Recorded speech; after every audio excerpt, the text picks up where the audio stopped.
Il est 15 heures et nous sommes le mercredi 27 juillet. Mesdames et messieurs, bonjour et bienvenue sur Télé Djibouti pour suivre cette édition de la mi-journée. Les titres qui dominent l'actualité aujourd'hui.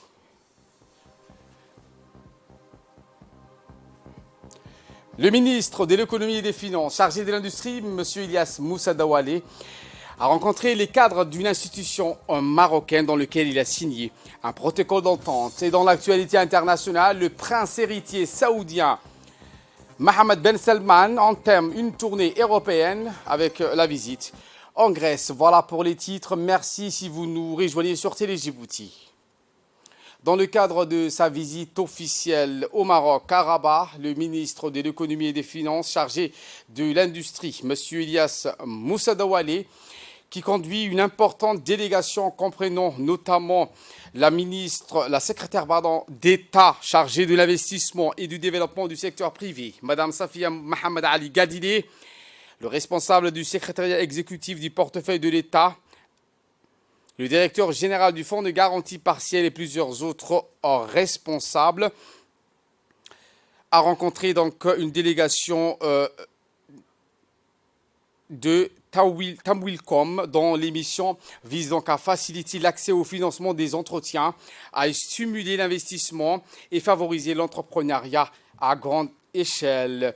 Les discussions donc ont porté sur les voies et moyens de développer davantage vers un partenariat entre les deux fonds de garantie pour échanger leur expérience. Rappelons que la société anonyme détenue par l'État marocain Tamwilcom capitalise sur ses acquis marocains en tant que caisse centrale de garantie pour mieux contribuer à la levée des obstacles devant l'accès des TPME au financement. Il s'agit là d'une institution financière publique régie par la loi bancaire. Elle représente l'intervenant unique de l'État en matière de garantie publique des financements en parallèle à son activité de garantie.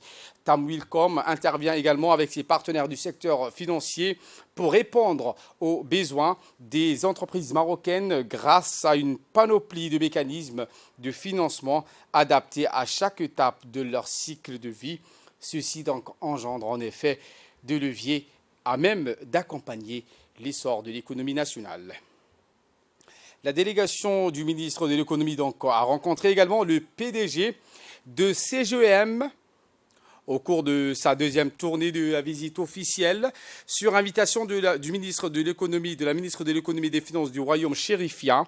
La délégation djiboutienne conduite par le ministre de l'économie et des finances chargé de l'industrie Ilyas Moussa Dawale a rencontré donc la Confédération générale des entreprises du Maroc, Monsieur Shakib Ali, pour discuter également des voies et moyens de renforcer un partenariat entre les deux pays, notamment pour les encourager et les investisseurs marocains à s'installer à Djibouti.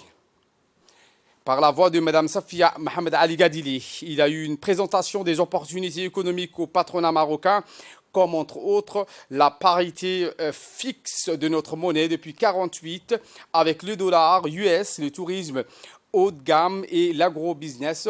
Rappelons donc que le CGEM est la voix du secteur privé du Maroc. Créée en 1947, elle représente plus de 90 000 membres directs et affiliés, dont 95% des TPME. Elle s'est imposée comme le représentant officiel du secteur privé auprès des pouvoirs publics, des partenaires sociaux et des institutions. Au cours de ces échanges, il a été convenu de soutenir un partenariat fructueux entre les deux secteurs privés afin de partager les expériences pour aboutir dans les meilleures conditions au développement économique des deux pays. Retour à Djibouti avec cette cérémonie de remise du kit aux ateliers de formation professionnelle de l'Union nationale des femmes djiboutiennes, l'UNFD, par l'agence Taïka de la Turquie qui s'est déroulée au siège même de l'UNFD. L'agence turque de coopération et de développement, la TICA, a octroyé un don composé des kits d'équipements de cuisine destinés à renforcer la qualité de la formation professionnelle de la section cuisine de l'association la plus ancienne, l'UNFD. Présidée par la secrétaire générale de l'UNFD, Mme Fatouma Moussa, le coordinateur de l'agence TICA, Mustapha Boutoun, les femmes parlementaires et engagées à soutenir les projets qui visent à l'autonomisation économique des femmes djiboutiennes étaient également présentes sur cette table. L'atelier de cuisine de l'Union nationale des femmes djiboutiennes forme chaque année plusieurs dizaines de filles déscolarisées et non scolarisées dans les domaines de la cuisine et de la couture. À l'issue de cette cérémonie qui s'est clôturée avec une visite guidée à la salle de formation en cuisine de l'Union nationale des femmes djiboutiennes, l'UNFD. Le coordinateur de l'agence turque de coopération et de développement a félicité le dynamisme des femmes djiboutiennes qui connaît, selon lui, un essor considérable dans tous les domaines.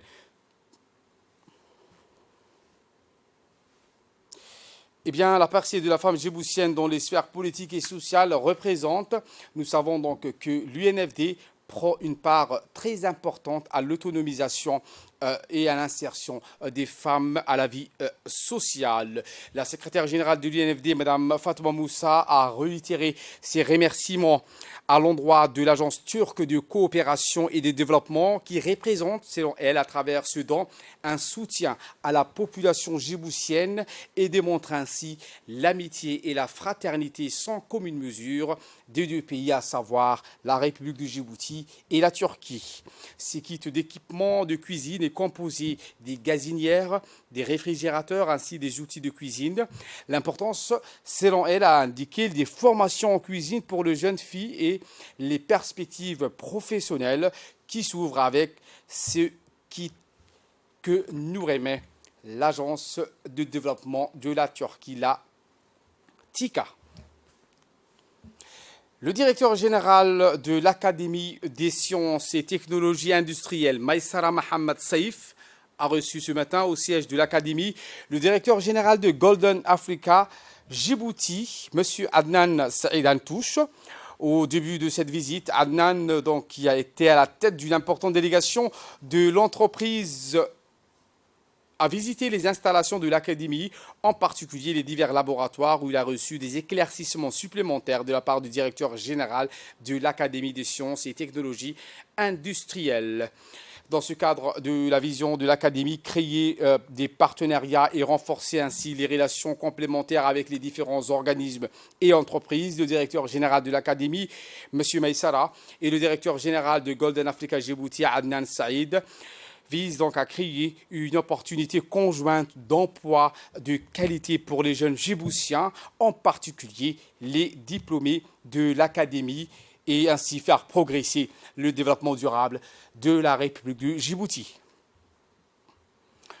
Le directeur général de Golden Africa a donc prononcé un discours dans lequel il a salué le rôle majeur que joue l'Académie des sciences et technologies dans l'enseignement technique. C'est une véritable réponse, selon lui, aux ambitions de la jeunesse djiboutienne. Hantouche a exprimé la volonté de son entreprise d'ouvrir la porte aux diplômés de l'Académie. Et pour sa part, le directeur général de l'Académie des sciences, M. Maïsara, a confirmé que la signature de cet accord intervient comme un aboutissement des efforts inlassables déployés par les deux parties dans le but d'aider la jeunesse djiboutienne à poursuivre ses études et sa carrière professionnelle. La conclusion de cet accord, a précisé le directeur général de l'Académie, est une opportunité pour nous tous. L'ambassadeur extraordinaire et plénipotentiaire de la République du Djibouti auprès du Royaume d'Arabie Saoudite, Ziadine Saïd Bamakrama, a été reçu en audience le 26 juillet par son Altesse royale le prince Mohammed Ben Abdulrahman Al Saoud, vice-gouverneur de la région du Riyad. L'ambassadeur de Djibouti a discuté avec le prince sur plusieurs questions d'intérêt commun, notamment la situation des ressortissants djiboutiens résidant dans la région du Riyad et autres sujets. Le remorqueur de haute mer Omar Moussa Dankali est de retour à Djibouti après avoir escorté le navire MV APL Vanda qui avait quitté la rade de Djibouti ce lundi. Une opération d'environ 72 heures qui consistait à escorter et assister ce gros navire en cas de besoin jusqu'au sud de la mer Rouge, à proximité du détroit de Bab el-Mandeb. Le remorqueur Omar Moussa Dankali était en compagnie du nouveau patrouilleur Ali Mohamed Hamad de la Marine nationale djiboutienne.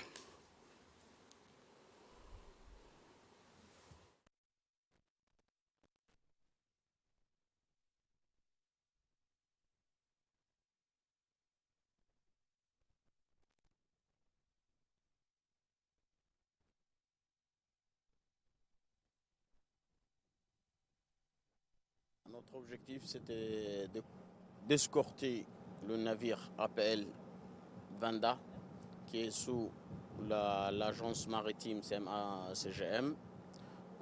Notre mission, c'était pour sa propre sécurité. Il avait des difficultés mécaniques et on les a escortés jusqu'à Bab el-Mandeb. Plus précisément, on s'est arrêté et on a commencé à dériver à Mlouhlé jusqu'à que le navire atteint sa destination en toute sécurité et sans problème mécanique. Et on était là-bas, à Mlouhlé. On était à la dérive pendant presque 2 heures, stand-by en cas d'urgence, que le navire a une urgence, on peut intervenir à ce temps-là. Et on était tout près du navire, environ 10 nautiques du navire. En cas d'urgence, s'il est en détresse, on peut intervenir avec moins d'une heure de temps. On pourra le secourir en fait.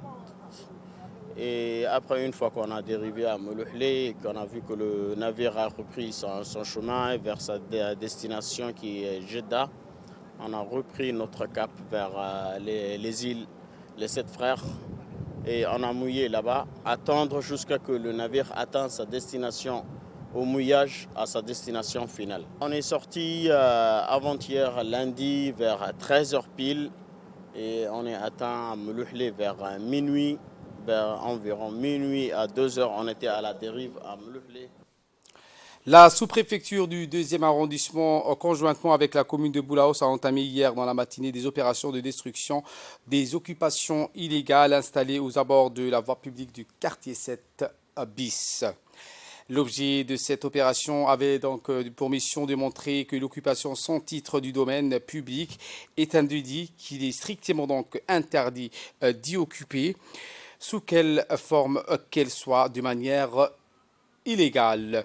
Cette opération de sensibilisation et de contrôle concerne tous les occupants illicites dans les domaines publics tels que les commerçants ayant réalisé des extensions illégales des garages, les réparateurs, des vendeurs, les pneus illégaux, les constructions illégales et les vendeurs ambulants. Cette initiative donc, de grande envergure illustre les actions prioritaires de l'autorité et des préfectures qui jugent illégales d'une créativité, d'une équité particulière de ces constructions.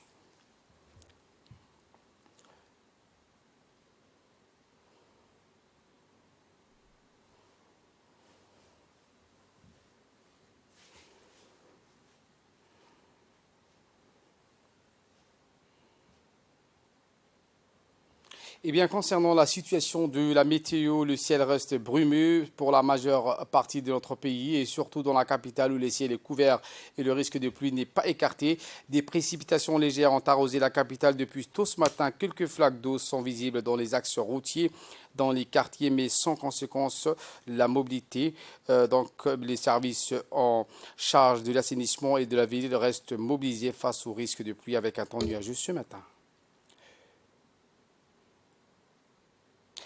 Eh bien, cette saisie d'une importante quantité de cas de contrebande, l'équipe de la douane du Tadjoura donc, a indiqué une saisie importante de quantité de cas de 1600 kg et aussi 50 cartons du boisson qui rentrent illégal par la frontière d'Éthiopie avec la collaboration de la force de région du Tadjoura. Le directeur général de douane, M. Gourid, a indiqué que cette saisie est importante pour les forces de l'ordre qui aident les douanes de manière conséquente.